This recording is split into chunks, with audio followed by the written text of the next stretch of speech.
கர்த்தரை கோபப்படுத்துகிற ஒரு 5 காரியங்கள். முதலாவது, விக்கிரக ஆராதனை செய்யும் பொழுது கர்த்தருக்கு கோபம் வரும்.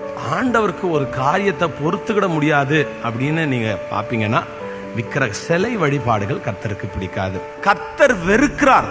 இரண்டாவது, மகிமையை கர்த்தருக்கு கொடுக்காமல் மற்றவர்களுக்கு கொடுக்கும் போது கர்த்தர் உடனே கோபப்படுவார். நீங்க உங்க மகிமையை ஊழியக்காரனுக்கு கொடுத்தீங்கன்னா கூட கர்த்தர் அவர்களை நிர்மூலமாக்குவார்.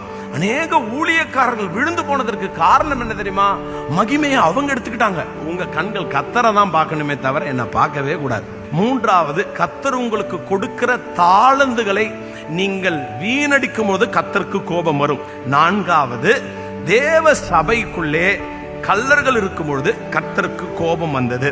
சபைக்குள் கலகத்தை உண்டு பண்ணும்போது கர்த்தருக்கு கோபம் வந்தது. கடைசியாய், நீதிமானுக்கு விரோதமாய் உன் கையை நீட்டும் பொழுது கர்த்தருக்கு உடனே கோபம் வரும். கர்த்தரை கோபப்படுத்துகிற காரியம் நம்ம வாழ்க்கையில